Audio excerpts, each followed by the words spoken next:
hindi man dapat matakot si Pastor Gibbs. Kasi po, sabi nga ng isang congressman, siguradoan niya ako kasi son of God siya. Walang mangyayari sa kanya. Di ba? He has the protection. O ngayon, nagbigay din ng protection, assurance of protection ang ating mga authorities na mismo. So walang rason, mga kababayan, na hindi siya sumurrender.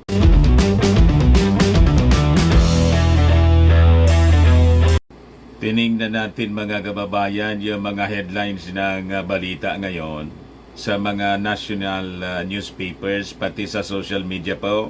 Panay mukha po ni Pacquiao.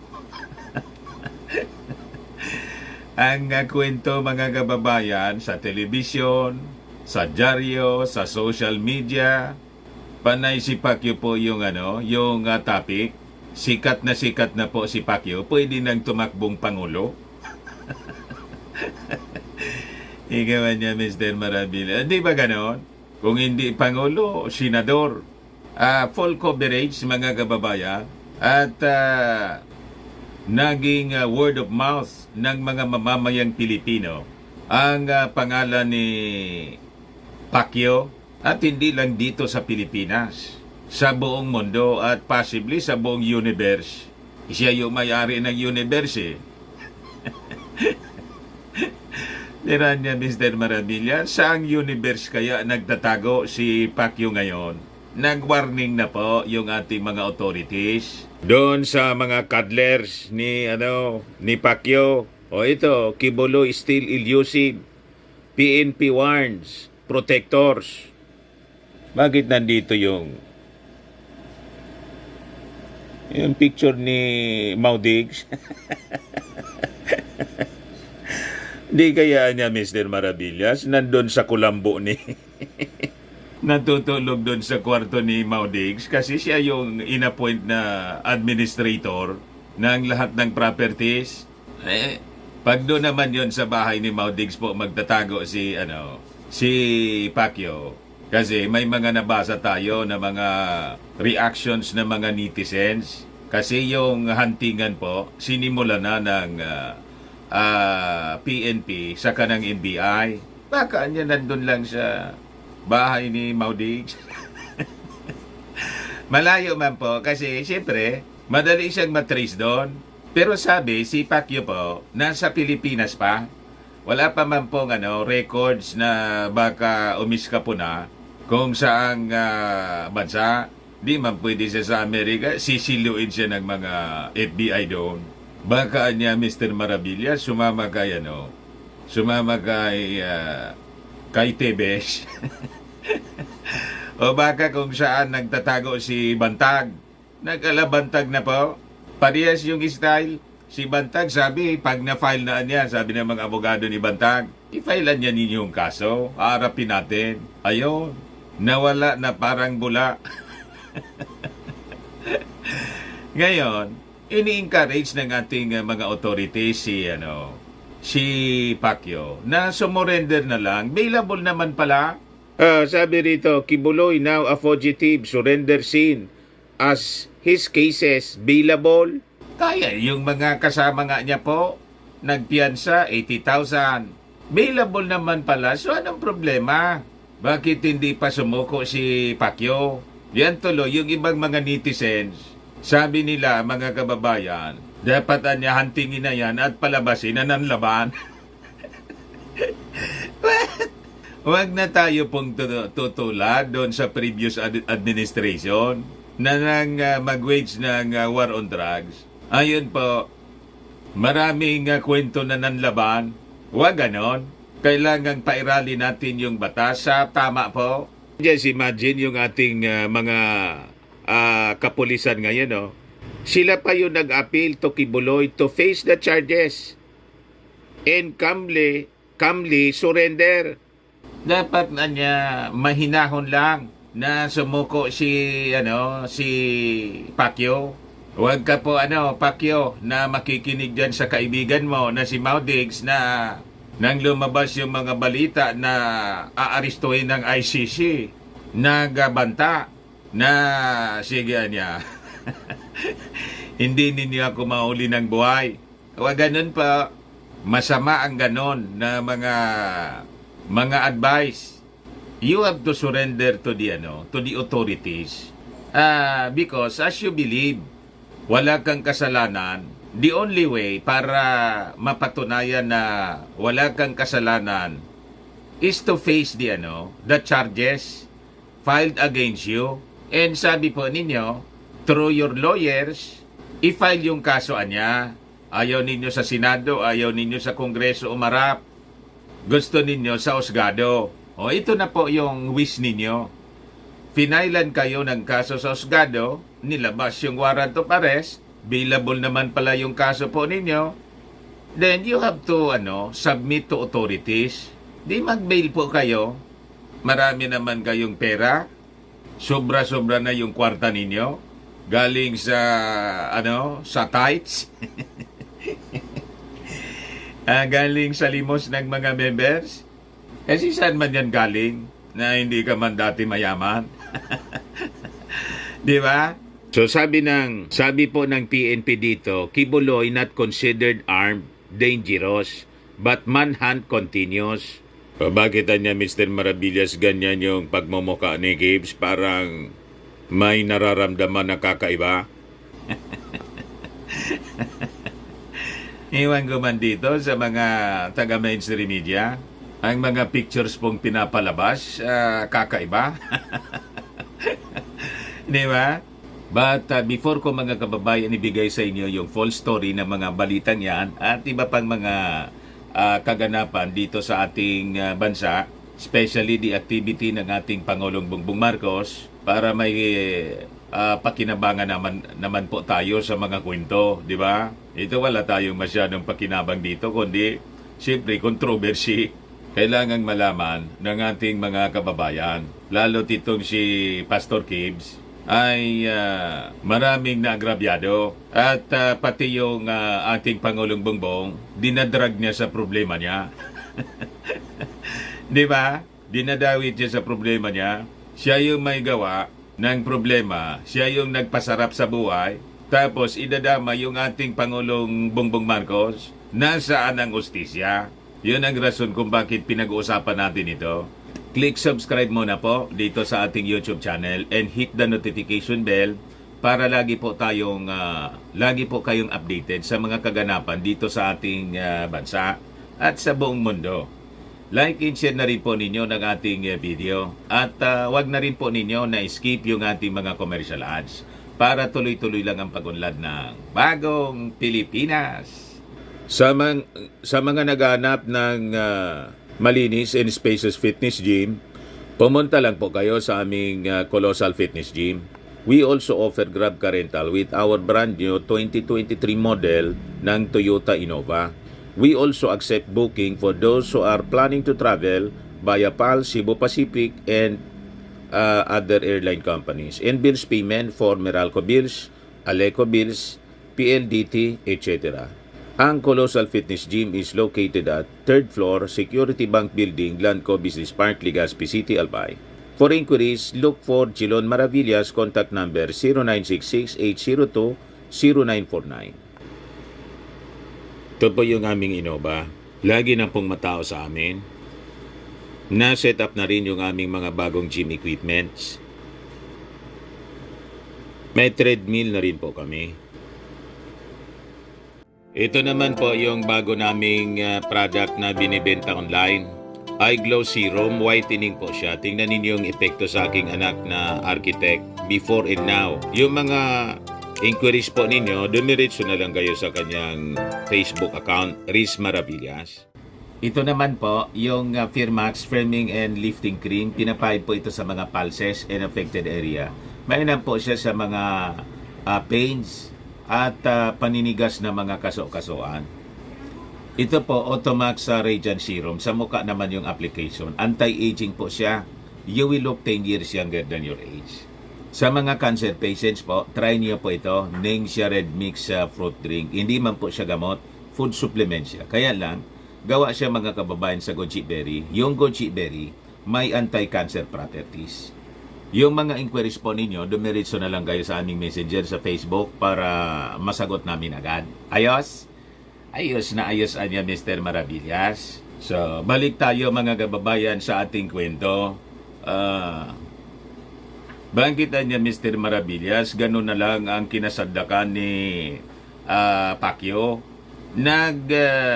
Nagpatukso kasi mga kababayan sa Diablo. Di ba? Pumasok sa kanyang pagkatao mga kababayan yung yabang at siyempre yumaman. Ayon, tinukso ng Diablo, nahulog po sa kasalanan. So, ngayon po, mula sa pagiging pastor, may bago siyang titulo ngayon. Fugitive from justice. Kung sa Tagalog po, pugante. Pinaghanap ng batas. Pinaghanap po siya, wanted, kasi nagtatago. Pero kung hindi na siya magtago, mga kababayan, hindi na siya wanted. Kaya that is the encouragement na sinasabi ng ating mga authorities, ng ating kapulisan. Imagine, nag-a-appeal pa yung mga pulis. Kung iba-iba po, hindi naman kailangan mag-appeal yung mga pulis. Tugisin na lang po ninyo. Kasi that is your job na tugisin. Lahat ng mga lugar na posibleng taguan po, pagtaguan ni Gibbs, malamang dyan sa kanyang mga properties po, may mga underground shelter siya. Kasi ang yaman po niya. So, baka tulad ng yung mga leader sa Middle East, tulad ni Libyan leader Muammar Gaddafi at saka ni Saddam Hussein, may mga bunkers po sila sa kanilang mga mansions. Kasi maraming kaaway. Possibly ganun din po si Pacquiao. May helicopter nga, may eroplano yata ito. At malawak yung inyong intelligence networks, di ba? Sa bagay, kalalabas pa man lang po ng warrant of arrest. So, sinerve po doon sa Davao, sa known address ni Pacquiao, yung warrant of arrest, kailan po hindi matagpuan. So, nasa pagtatago. So, sabi po ni NBI Southern Mindanao Chief Archie Albao, "We are not sure that he is still here in Davao, but we are pretty sure that he is still here in the Philippines because based on the record of the Bureau of Immigration, he has not left the country. So under the law niya, if you are not arrested, you are considered fugitive from justice." So galing po sa pagiging pastor, naging puganti na po. Kaya nga po sabi sa Word of God, be humble. He who humbles himself shall be exalted, and he who exalts himself shall be humbled. So ito po yung nangyayari dito sa tropa ni Fenta King. So, importante po na humble lang po tayo. Kung sino-sino pong hinahamon ni Pacquiao. Hinamon niya yung Senado. Hinamon niya yung Kongreso. Hinamon niya yung Pangulo. Hinamon niya mga kababayan yung DOJ. O ito na ngayon mga kababayan ang sagot sa kanyang hamon. Wanted siya ng Senado. Wanted siya ng Kongreso. Wanted siya ng Husgado ng DOJ. Wanted siya ng NBI kasi yung NBI at PNP, sila yung mag-enforce. Pero sabi po ni Albao, it is possible that Kibuloy will also surrender because the cases against him are bailable. We hope he surrenders to us, but based on the pronouncement of the lawyers, they are concerned with his security. If he surrenders before us, we can protect him. So ano pa yung rason? Hindi man dapat matakot si Pastor Gibbs.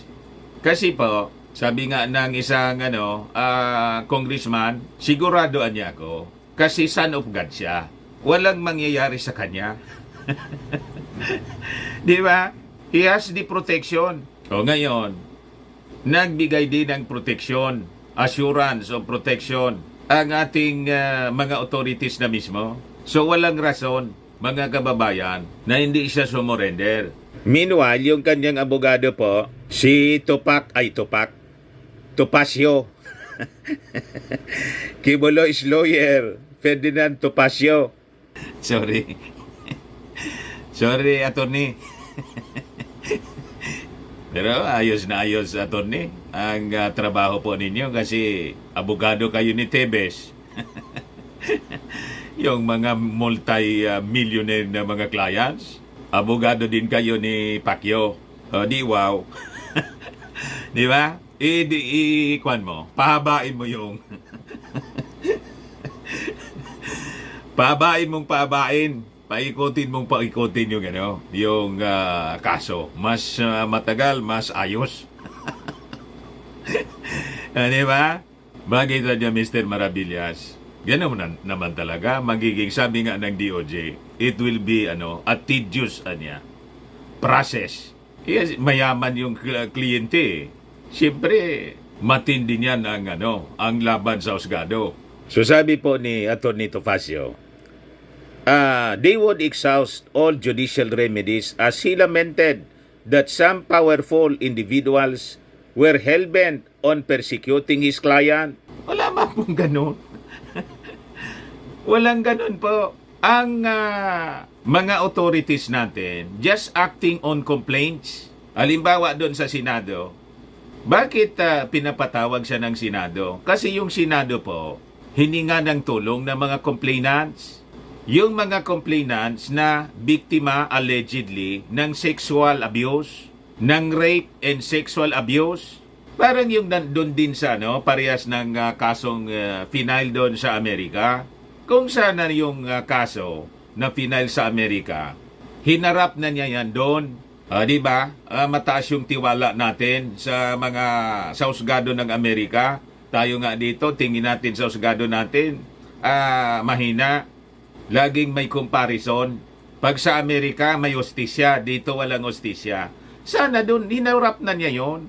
Di ba? Para hindi na po siya nakaso rito, tumakas siya doon sa Amerika, umuwi siya rito. Siyempre po, aabulin siya dito, lalo't may mga Filipina na mga alleged victims niya ng sexual abuse. So ayon, final mga kababayan sa sa Senado po, nagreklamo sa Senado. So obligasyon po ng Senado na magsagawa ng inquiry. Iningan sila ng tulong in aid of legislation para mapalakas yung ating justice system po. Kung kailangan ng mga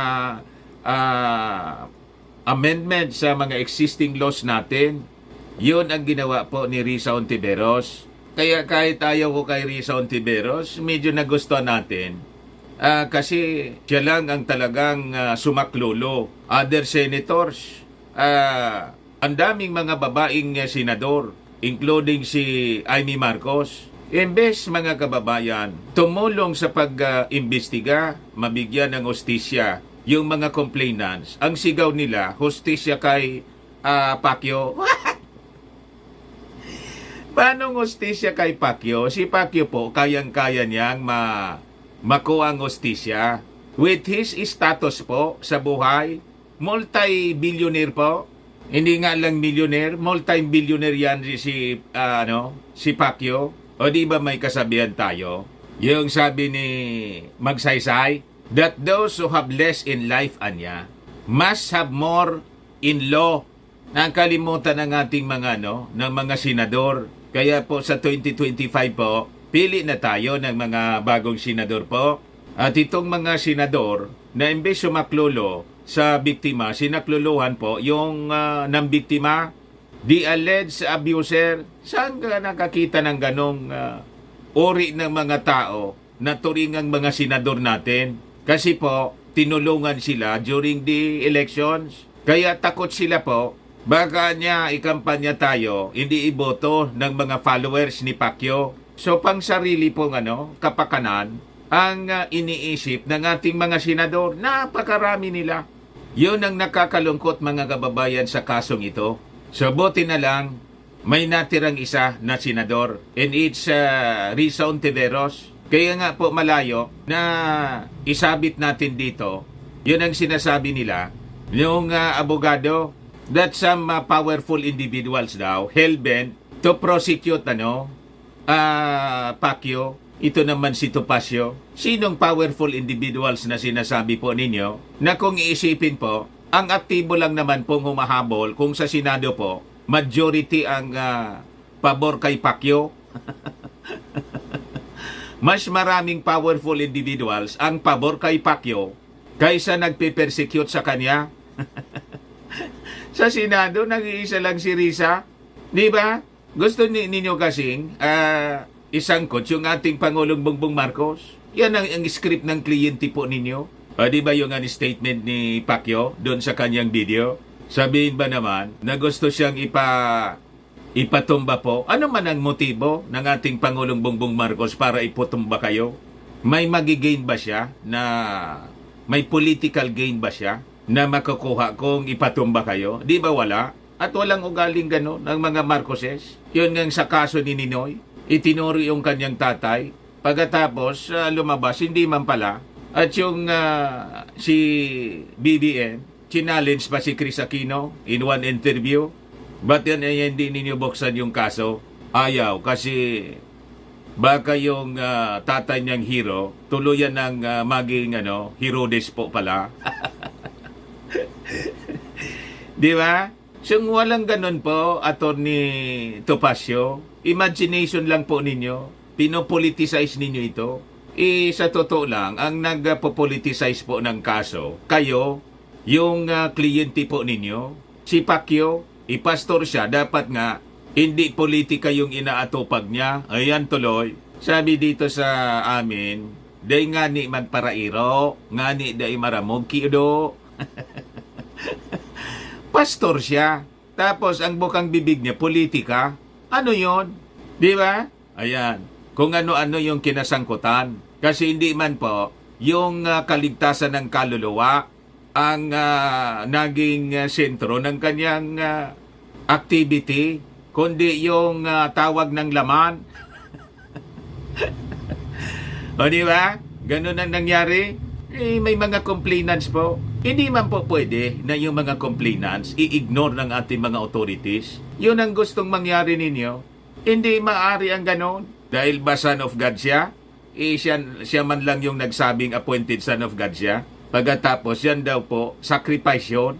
Yun ang testimony ng mga victims. Hindi ko nga pinakinggan ng buo po kasi parang nanonood ka ng Triple X na Betamax. Pag pinakinggan mo yung mga testimonies ng mga alleged sexual abuse, alleged rape victims, parang nanonood ka ng Betamax. Betamax talaga niya, Mr. Maravillas. Parang yung panahon pa. Parang yung panahon po, nauso yung Bomba films. You see?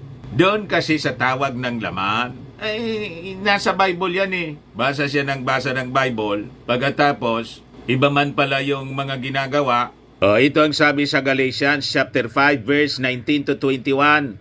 Basahan natin ng bersikulo itong si Pacquiao. Sabi diyan, now the works of the flesh are evident: sexual immorality, impurity, sensuality, idolatry, sorcery, enmity, strife, jealousy, fits of anger, rivalries, dissensions, divisions, envy, drunkenness, urges, and things like this. I warn you, as I warned you before, that those who do such things will not inherit the kingdom of God. Kaya po sinasabi ko sa inyo, hindi ako naniniwala na si Pacquiao po, appointed son of God, at may claim pa siya, pabalik-balik daw siya doon sa langit, may kondo daw siya doon. Kasi makikita mo yun sa gawain po. O yun mismo, ang laman ng kanyang asunto, both in the US at dito po sa atin, in local court, at pati sa Senado, yun ang iniimbestigahan po. Sensuality, sexual immorality, all these are works of the flesh. Makamundo, makalaman. You see po, wag kami. Nag-warning kasi po yung ating Panginoong Hesukristo that in the last days po, mag-ingat daw tayo sa mga bulaang guro, bulaang propeta. Ayaw ninyong makinig eh. Kaya ini-encourage ko po kayo, you have to read the Bible, study for your self para malaman ninyo ang katotohanan at hindi po kayo ma-deceive kasi sa panahon na to, ang daming mga deceivers, manloloko. Sabi dito sa James 1:14 to 15, but each person is tempted when he is lured and enticed by his own desire. Then desire, when it has conceived, gives birth to sin. And sin, when it is fully grown, brings forth death. Kaya, paano isisi ninyo yung si Pacquiao? Isisisi niya yung kanyang kinalagyan, kinasadlakan po, isisi niya kay Risa Ontiveros. Ikaw, Atty. Topacio, isisi ninyo sa sinasabi ninyong mga powerful individuals. Alam ko kung sino yung pinariringgan ninyo, ang trupa ninyo, ang tinutumbok ninyo, ang administrasyong Bongbong Marcos. Walang ginalaman po sa kinasadlakan ng inyong kliyente, yung ating gobyerno. Ang gobyerno just acted on complaints. Ang gusto ninyong mangyari, kasi mga kilalang tao kayo, pastor, pwede na ang lahat. Hindi maaari ang ganon. May reklamo, sagutin mo yung reklamo. If you are innocent, prove it in court. You challenge the authorities. Pati yung Senado, challenge ninyo. Hindi kayo pupunta sa Senado. Kaya kayo kinuntem. May power yung Senado eh. Kaya wanted kayo ng Senado. Isabi sa Word of God, pasakop kayo sa mga governing authorities. Pastor siya, dapat nga model siya ng pagpapasakop sa governing authorities. Ngayon, direktang inaako sa yung mga authorities, pinatatamaan na nasa likod ng persecution. Huwag kami, wala kayo, hindi ninyo makukumbinsi ng ganyan ang ating mga mamamayang Filipino. Kasi alam nila yung kwento. Anong kinalaman dyan ng ating Pangulong Bongbong Marcos na inakusan niya during doon sa kanyang video? Pati yung pag-arkilang ng mga aswang, mangkukulam. Imagine that. Maniwala kayo sa ganon para daw sila ipakulam. May ganon talaga. That is because of his own desire. Nasa talata. Ang lahat ng kinasadlakan niya ay dahil sa kanyang own desire. Ayan o. But each person is tempted when he is lured and enticed by his own desire. Then desire, when it has conceived, gives birth to sin. And sin, when it is fully grown, brings forth death. Yan ang pwedeng karapin niya. Kung may death penalty rito, kakarapin niya ay kamatayan po. The wages of sin is death, sabi sa Word of God. Napakalinaw, Romans 6:23. The wages of sin is for the wages of sin is death, but the gift of God is eternal life in Christ Jesus our Lord. Nagkiklaim siya na appointed son of God. Hindi niya ba alam na ang kabayaran ng kasalanan ay kamatayan? At pag ikaw ay nagkasala, kailangang panagutan mo yon. Harapin mo. Kung hindi ka guilty, harapin mo. Hindi yung nagtatago. Paano malilinis ang iyong pangalan? Yan sinasabi ninyo. Kung hindi kayo harap sa hostisya, bakit ka natatakot? Son of God ka, natatakot ka? And that is your claim. Although hindi kami naniniwala. May gano'n na totoong son of God, mga kababayan? Ayan Romans 6:12-14. Pastor kasi po ang akusado rito, kaya gamitan natin ng bersikulo. O diba? Pastor Pacquiao.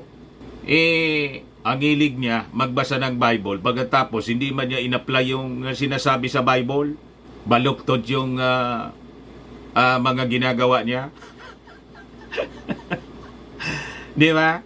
Paano hindi baluktot? Mga kasama niya, lahat baluktot yung pag-iisip. Barkada niya, best friend niya, baluktot kung magsalita, palamura, at hindi rin may respeto sa mga authorities kasi siya lang ang dapat irespeto. May ganon. Iyan po ang sabi rito, Romans 6:12-14. Let not sin therefore reign in your mortal body to make you obey its passions. Adaling sabi, huwag kang magpa-tukso sa tawag ng laman. Na yung tawag ng laman, yun ang yun ang namamayani. The passions. You obey the passions of your body. Kaya may pa massage doon sa kwarto daw, sabi ng yung isang victim. Pagkatapos, ayun, diretso na po. Parang ang nanood ng Betamax yung kwento. Do not present your members to sin as instruments for unrighteousness, but present yourselves to God as those who have been brought from death to life, and your members to God as instrument for righteousness. For sin will have no dominion over you, since you are not under the law, but under grace. Naintindihan mo, Patyo? Yan kasi, imbis mag-aral ka ng tuloy-tuloy sa you immerse yourselves sa Word of God, politika yung pinasok mo para para maging powerful ka. Ayun, yumabang. Kaya pag pinakinggan mo po, napakayabang. Ini-stop ko niya yung stop! Sarili daw niya yung universe. Ako na niya may-ari, pati ng kaluluwa ng mga tao. Dapat dadaan daw sa kanya. You see, mga kababayan, pagkatapos yun ang pinaniniwalaan ng mga senador, pati ni Maudigs, palibasa, lahat kayo, mga ignorante kayo sa Bible. Kaya ang dali ninyong mauto. Imagine ang mga senador na to, ever learning, sabi sa Word of God, ang description sa kanila, matataas yung mga pinag-aralan. Ever learning nga eh. Ito sabi ni San Pablo sa 2 Timothy verse 3, chapter 3 verse 7, always learning anya, but never able to come to the knowledge of the truth. Yung King James ang maganda. Ever learning and never able to come to the knowledge of the truth. Ito mga senador na kaalyado ni Pacquiao, matataas yung pinag-aralan nila. Pero yung iba hindi man, mga ordinaryo lang, tulad ni Robin Padilla. Ito yung mga tao na sabi nila marurunong sila, ever learning nga eh. Pero hindi nila masumpungan ang katotohanan. Bakit po? Hindi man katotohanan yung kanilang pinag-aaralan, kundi kasinungalingan. Pinakikinggan nila na pastor sinungaling. Imagine, pinalitan na po yung lugar ng ating Panginoong Hesukristo. Siya na yung appointed Son of God. Siya na yung may-ari ng ating kaluluwa. Lumalabas, siya na yung tagapagligtas. Iisa man lang po ang tagapagligtas at daanan ng ating kaluluwa. And it is Jesus Christ. Nasa talata po yan. Napakalinaw.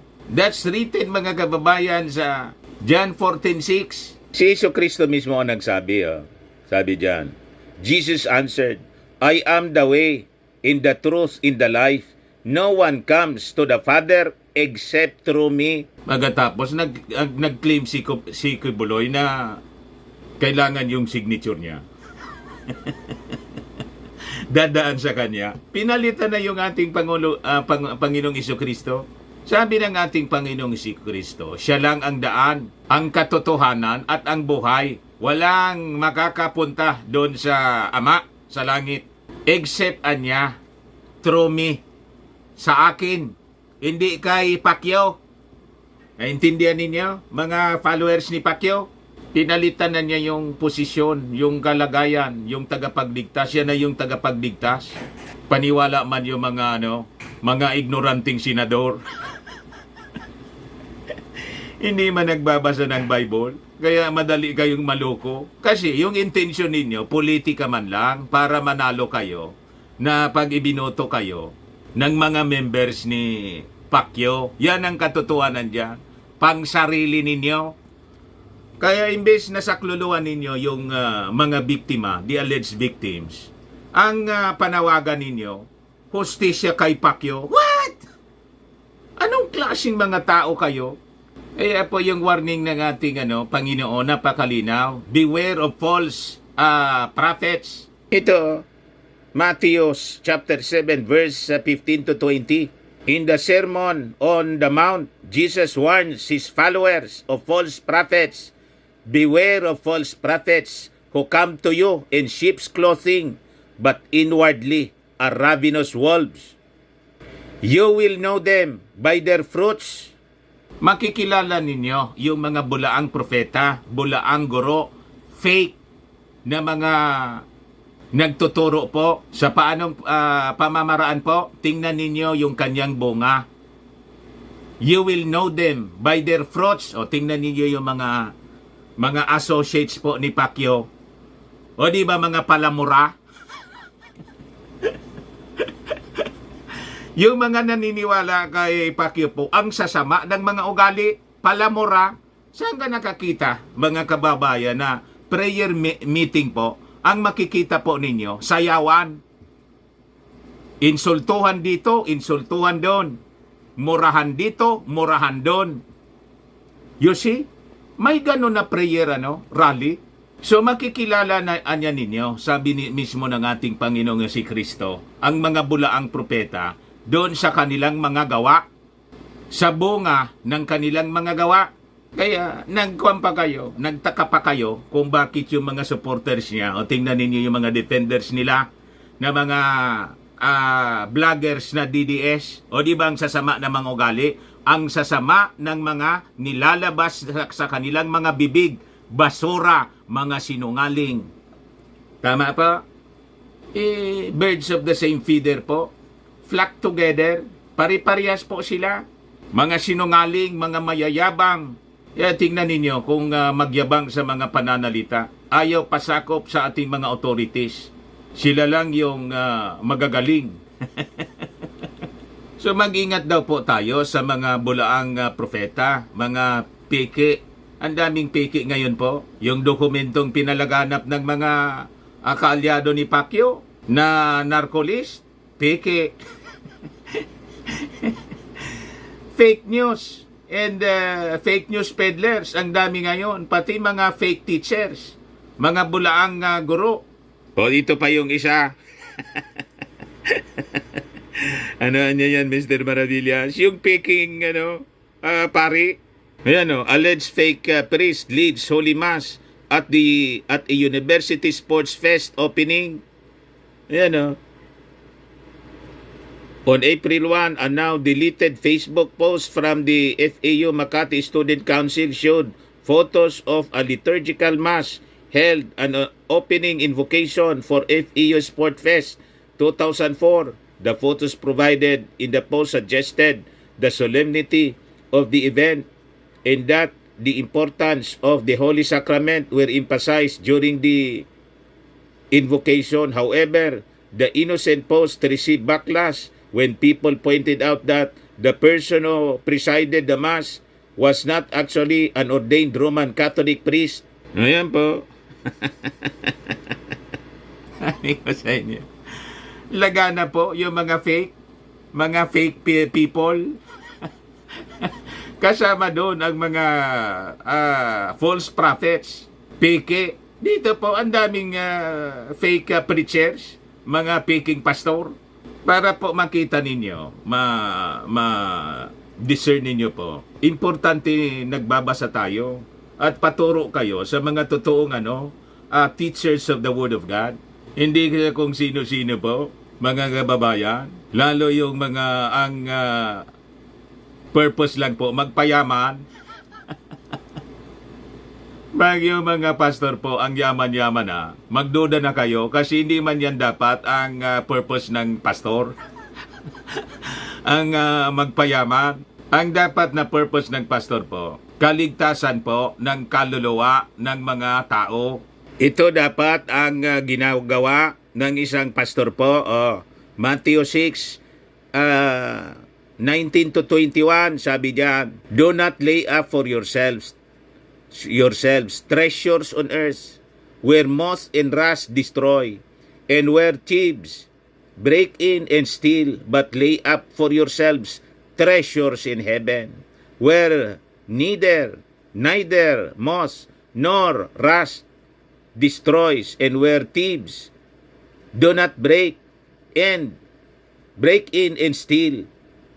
For where your treasure is, there your heart will be also. Kung saan niya yung yaman mo, nandun ang puso mo. Tama po mga kababayan.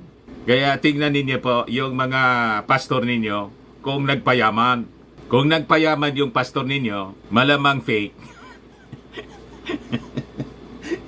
Kasi ang utos sa atin po, sa mga Kristiyano, totoong Kristiyano, mag-ipon ka niya ng yaman sa langit, hindi sa lupa.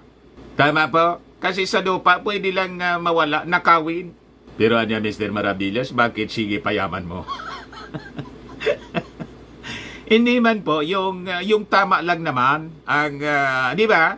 Kailangan din nating maghanap buhay para mamuhay tayo ng maayos. Hindi naman po yung pagpayaman po, hindi man po bawal sa Bible yon. Basta't wala kang inaapakan na, na kapwa, tulad nitong mga akusadong ito. Di ba? Ipag dumalo yung biyaya, ang biyaya ay galing sa ating Panginoong Diyos sa langit. Kasi He owns everything. As children of God, walang masama na tayo ay magmana ng kanyang mga biyaya. Ganun po. But sabi sa Bible po, mga kababayan, seek ye first the kingdom of God and His righteousness, and all these things shall be added unto you. Dagdag nga lang po, all these things. Imagine that. Siksik-liglig at umaapaw. Ang pagpapala. And it could be pagpapalang material or spiritual. Ang masama po pag naging ganid ka na, swapang, at nang umasenso ka sa buhay, nagsamantala ka sa iyong kapwa, worse you commit heinous crimes against others. Yun po yung masama. Balanse po yung ang Word of God po, balanse. Umaba niya, Mr. Maravillas, yung sermon mo. Kasi nga po, ang topic natin dito, si Pacquiao, isang nagpapakilalang appointed son of God. Ngayon po, puganti na po siya. Yung appointed, naging disappointed, naging wanted. Hindi ba kasi po sumusuko? Ayan man lang po mga kababayan. Ako po si Dante Maravillas. Bye-bye. God bless.